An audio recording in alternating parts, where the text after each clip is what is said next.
நடிகை வனிதா விஜயகுமார் இயக்குனராக மாறி ஒரு படம் எடுத்திருக்கிறார். மிஸ்ஸஸ் அண்ட் மிஸ்டர் என்பது அந்த படத்தோட தலைப்பு. 40 வயதுக்கு மேற்பட்ட பெண்ணுக்கும் ஆணுக்கும் வருகிற பாலியல் உணர்வுகள் பிரச்சனைகளை மையமாக வைத்து இந்த படத்தை எடுத்திருக்கிறார். ஆபாசம், அடல்ட் கண்டட், காமெடி என்கிற பெயரில் விரசம், இவையெல்லாம் கலந்த படம்தான் Mrs and Mr. Vanitha Vijayakumar இதுவரை வீடியோக்களில் ஆபாசமாக பேசி பல குடும்ப பிரச்சனைகளை வீதிக்கு கொண்டு வந்து பணம் சம்பாதித்தவர். இப்பொழுது அதையே ஒரு திரைப்படமாக மாற்றி இந்த படத்தை உருவாக்கி இருக்கிறார். வாருங்கள் இந்த படம் எப்படி இருக்கு என்று பார்க்கலாம்.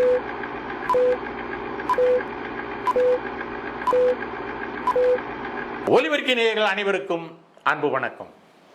இந்த நிகழ்ச்சியில் நம்ம பார்க்க போறது நடிகை வனிதா விஜயகுமார் இயக்கி தயாரித்து நடித்திருக்கும் படமான மிஸ்ஸஸ் அண்ட் மிஸ்டர். வனிதா விஜயகுமாருடைய கலை குடும்பத்தின் மூத்த பெண், மூத்த சகோதரி. 4 சகோதரிகளில் இவங்க மூத்த சகோதரி. திரைப்படங்களில் அறிமுகமாகி கிட்டத்தட்ட ஒரு 4-5 படங்கள் நடித்த நிலையிலேயே அவங்க மார்க்கெட்டை இழந்துட்டாங்க. அப்புறம் அவர் கொஞ்ச காலம் சினிமாவில் அதிகமாக இல்லாமல் 2-3 கல்யாணம் பண்ணாங்க, 2-3 டைவர்ஸ் பண்ணாங்க. அவங்களுடைய தனிப்பட்ட வாழ்க்கையை தெருவுக்கு கொண்டு வந்து அப்பாவோட சண்டை போட்டு அம்மாவோட சண்டை போட்டு தன் குடும்பத்தின் மீதே அபாண்டமான பழிகளையோ அல்லது உண்மைகளையோ சொல்லி பரபரப்பை கிளப்பி இன்று வரைக்கும் அவர் ஒரு யூடியூப்பில் ஒரு பரபரப்பான ஒரு நபராக இருக்கிறார். மீடியாக்கள் பாணியில் சொல்வதாக இருந்தால் கண்டென்ட் பர்சன், அதாவது எப்போ பார்த்தாலும் கண்டென்ட் தந்துகிட்டே இருப்பாங்க மீடியாவுக்கு. அந்த மாதிரியான ஒரு நபராக இன்றைக்கும் பரபரப்பாக இருக்கிறார். இவர் எந்த படத்துலையும் சிறப்பாக நடித்ததும் கிடையாது, இவர் நடித்த படம் எதுவும் சிறப்பாக ஓடுனது கிடையாது. ஆனாலும் பார்த்தீங்கன்னா வனிதா விஜயகுமார்னா தமிழ்நாடு ஃபுல்லாக தெரியும். பரபரப்பான ஆள், எங்கே போனாலும் கூட்டம் கூடும், எங்கே போனாலும் கேமரா வைப்பாங்க, ஃபோனை வச்சுக்கிட்டு சுற்றி எடுப்பாங்க. அந்த அளவுக்கு தன்னை இந்த சமூக வலைத்தளங்கள் மூலம் லைட்டில் வச்சுக்கிறவர் தான் வனிதா விஜயகுமார். இன்னும் சொல்ல போனால் இன்றைய சமூக காலகட்டத்தில், இன்றைய சூழ்நிலையில், இன்றைய டிஜிட்டல் யுகத்தை பயன்படுத்தி எந்த அதீத உழைப்பும் இல்லாமல் தன்னை தக்க வச்சுக்கிற ஒரு நபராக வனிதா விஜயகுமார் இருக்கிறாங்க. இன்னைக்கு அவங்க முதலாக இயக்குனராக மாறி ஒரு படம் இயக்கியிருக்காங்க, மிஸ்ஸஸ் அண்ட் மிஸ்டர். இந்த படத்தை அவருடைய மகள் ஜோவிதா தயாரிச்சிருக்கிறதா படத்தில் சொல்கிறாங்க. ஏற்கனவே பல ப்ரெஸ் மீட்லையும் தயாரிப்பாளர் ஜோவிதான்னு தான் சொன்னாங்க. அந்த ஜோவிதா ஒரு மேடையில் பேசும்போது கூட என்னுடைய சொந்த உழைப்பில், என்னுடைய சொந்த முயற்சியில் நான் இந்த படத்தை எடுத்துருக்கேன், என் சொந்த காசு போட்டு நான் எடுத்துருக்கிறேன் அப்படின்னு சொன்னாங்க. அப்போயே பல பேருக்கு மனசில் கேள்வி, ஜோவிதா சினிமாவுக்கு வந்தது, சினிமாவுக்கு நடிக்கவே இல்லை. அப்புறம் அவங்க நான் கலந்துக்கிட்டது என்னது, ஒரே ஒரு பிக் பாஸ் நிகழ்ச்சியில் கலந்துக்கிட்டாங்க. அதில் என்ன சம்பளம் கொடுத்துருப்பாங்க, அதில் என்ன வருமானம் வந்திருக்கும், இன்னைக்கு கிட்டத்தட்ட எப்படியாவது ஒரு 2-3 கோடி ரூபாய் இந்த படத்துக்கு ஆயிருக்கும். இந்த படத்தை அவங்க எப்படி சம்பாதிச்சாங்கிற கேள்வியில் அது எழுப்பிச்சு. இது தேவையில்லாத ஒரு விஷயம். இது வனிதா விஜயகுமாருடைய பணம் தான், நண்பர்கள்ட்ட கொஞ்சம் கடன் வாங்கியிருக்கலாம். அதுக்கு எதுக்கு போட்டு ஜோவிதாவோட தயாரிப்புன்னு பொய் சொல்லணும்னு தெரியலை. இருந்தாலும் பரவாயில்ல, அதை பற்றி நமக்கு கவலை இல்லை, அது அவங்களுடைய சமாச்சாரம். இப்போ நம்ம படத்துக்கு வருவோம். வனிதா விஜயகுமாரோட சொந்த வாழ்க்கையை நாம் விமர்சிக்கல, அதுக்கு வேற யூடியூபர்ஸ் இருக்கிறாங்க. ஆனால் அவருடைய வாழ்க்கை இதுதான் சொல்ல வேண்டிய கடமை நமக்கு இருக்குது. முதல் திருமணம், 2வது திருமணம், 3வது திருமணம், 3 திருமணங்கள் விவாகரத்து, இன்னொரு திருமணம் நடக்காமலே ஒன்றாக நடன இயக்குனர் ராபர்ட் மாஸ்டரோடு இணைந்து வாழ்ந்தாங்க. இப்படியான வாழ்க்கை அவங்களோட தனிப்பட்ட விஷயம், இதை யாரும் குறை சொல்ல முடியாது. விரும்பியவனுடன் விரும்பியவரை வாழ் அப்படிங்கிறது அவங்க பாலிசி. இது ஒன்றும் ஒரு சமூகத்துக்கு விரோதமான பாலிசிலாம் கிடையாது. தந்தை பெரியாருமே அதை தான் வற்புறுத்தினார். எவனுக்காக அடிமையாக வாழாது, உனக்கு பிடிச்சிருந்தா வாழ, பிடிக்கலன்னா பிடிச்சவன்ட்ட போ அப்படிங்கிறது தான் பெண் விடுதலைக்கான உச்சகட்ட ஒரு விதிமுறை. அதாவது உச்சகட்ட தனம் அப்படிங்கிறது அதுதான். யாருக்கும் அடிமையாக இருக்காத ஒரு கணவன் மனைவி, ஒரு ஆணு பெண்ணு இணைந்து வாழ்ந்தால் சந்தோஷமாக இருக்கணும். என்னைக்கு சந்தோஷத்துக்கு குறுக்கீடு வந்துச்சோ அன்னைக்கு அவங்க வழியை பார்த்துட்டு போக வேண்டியதான். இவனு சந்தோஷம் இல்லைன்னாலும் ஒருத்தண்டே அடிமையாக இருக்கணுங்கிற எந்த அவசியம் இல்லை. அந்த வாழ்க்கைப்படி தான் வனிதா விஜயகுமார் வாழ்கிறாங்க. நம்ம அதை பற்றி குறை சொல்லவே இல்லை. ஆனால் எங்கே நம்ம குறை சொல்ல ஆரம்பிக்கணும்னா, அப்படிப்பட்ட வாழ்க்கையை பொதுவெளியில் பேசி அதையே வியாபாரமாக்கி அதையே பணம் சம்பாதிக்கும் வழியாக எப்போ அது மாற்றுகிறாரோ அப்போ தான் அது விமர்சனத்துக்குரிய ஒன்றாக இருக்கிறது. சரி, இதத்துக்கு அப்படியே தூரம் வச்சுருவோம். இப்போ அவர் இயக்கியிருக்கிற படத்துக்கு வருவோம். இந்த படத்தோட கதை தாய்லாந்தில் ஆரம்பிக்குது. ராபர்ட் மாஸ்டர் வந்து அவர் வந்து ஒரு குக்கு செஃப்பாக இருக்கிறாரு. இவங்க ஏதோ வேலைக்கு போகிறாங்க, 2 பேரும் கணவன் மனைவியாக வாழ்கிறாங்க, ஜாலியாக இருக்கிறாங்க, தண்ணி அடிக்கிறாங்க, நண்பர்களோட ஊர் சுற்றுறாங்க, பப்புக்கு போகிறாங்க, கிளப்புக்கு போகிறாங்க, லைஃப் ஜாலியாக போயிட்டுருக்கு. திடீர்னு வந்து அனிதா விஜயகுமாருக்கு வந்து திடீர்னு ஒரு ஞானோதயம் வருது. என்னன்னா, ஐயோ நமக்கு இது வரைக்கும் குழந்தை இல்லையே, நமக்கு பிறகு நம்ம வாரிசு யாரும் இல்லையே, நம்ம ஒரு குழந்தை பெற்றுக்கிறது ரொம்ப முக்கியமான விஷயமாச்சேன்னு அவங்களுக்கு 40 வயதில் ஒரு ஞானோதயம் வருது.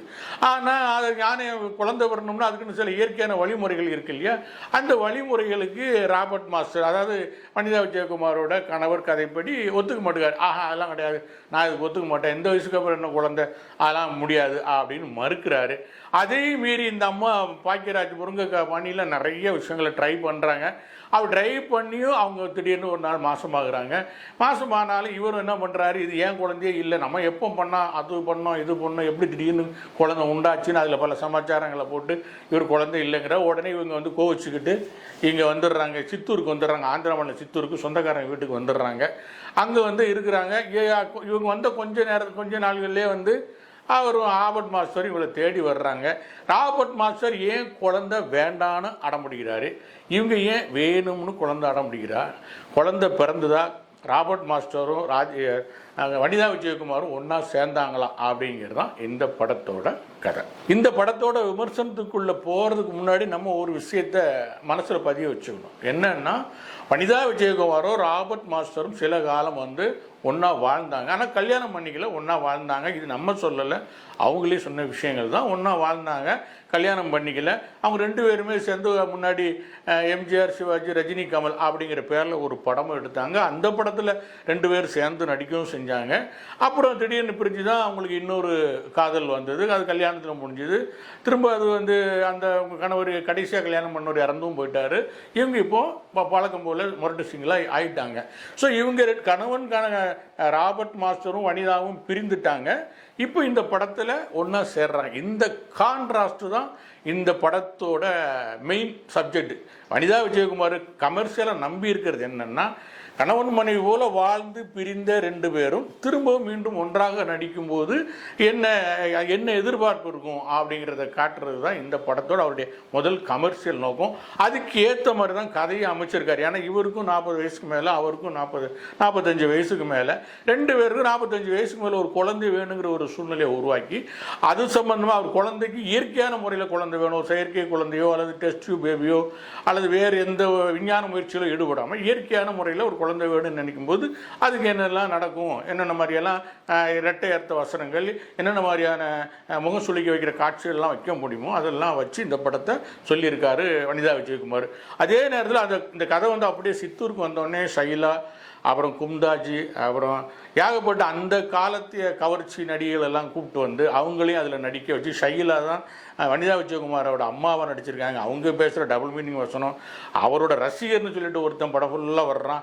இவங்க ஷைலாவோட காதல்னு சொல்லிக்கிட்டு பவர் ஸ்டார் சீனிவாசன், இப்படி மார்க்கெட் இல்லாதவங்க ஆபாச படங்களில் நடித்தவங்க இவங்களையெல்லாம் ஒன்றா சேர்த்து வச்சு அவங்களுக்கு ஏற்ற மாதிரியான காட்சிகள் அமைச்சு கிட்டத்தட்ட ஒரு அடல்ட்டு கண்டென்ட் படமாக இந்த படத்தை கொடுக்குறாரு வனிதா விஜயகுமார். படத்தில் நேரடியான படுக்கை காட்சிகளோ நேரடியான ஆபாச காட்சிகளோ கிடையாது. ஆனால் அந்த படம் சொல்ல வருகிற விஷயம், காட்சி அமைப்புகள் அதை ரொம்ப துல்லியமாக வெளிப்படுத்துது. அதுக்கு 2 உதாரணம் மட்டும் உங்களுக்கு சொல்கிறேன். கிரண் வந்து ராத்திரி சிவராத்திரி அப்படிங்கிற இளையராஜாவோட பாடலை படு ஆபாசமாக ஆடியிருக்காங்க. இது படத்துக்கு தேவையே இல்லாத ஒன்று, வலிந்து திணிக்கப்பட்ட ஒரு கவர்ச்சி பாடல் ஒன்று. 2வது வந்து என்னென்னா, ஒரு காட்சியில் வந்து வனிதா விஜயகுமார் வந்து ஒரு ப்ராவை தூக்கி காட்டுறாரு. காட்டிட்டு அவர் என்ன சொல்கிறாருன்னா, முன்னாடிலாம் இதை நான் போட்டுட்டு வெளியில் போனேன்னா எப்படா இதை கலட்டி வெளியில் எரிவோம், வீட்டுக்கு வந்தோம் கலட்டி முதல் வேலையை எப்படா வெளியில் போடுவோன்னு எனக்கு தோணும். ஆனால் இப்போ எப்படா அவன் கலட்டுவான்னு எனக்கு தோணுது அப்படின்னு சொல்கிறாரு. இந்த காட்சியோட பொருள் உங்களுக்கு புரியும்னு நினைக்கிறேன். இது ஒரு காட்சி. இன்னொன்று என்னென்னா, இவங்க சித்தூர் வந்துடுறாங்க. சித்தூரில் வந்து அவரோட தாய்மாமா வீட்டில் தான் தங்குறாங்க. தாய்மாமனோட மகன் வந்து ஸ்ரீமன். அப்போ ஒரு குழந்தைக்கு தாயா, அதாவது ஒரு மாதமாக கர்ப்பிணியாக வர்றாங்க. கர்ப்பிணியாக வந்த இடத்துல அவன் என்னோட குழந்தை இல்லைன்னு ராபர்ட் மாஸ்டர் சொல்லிடுறாரு.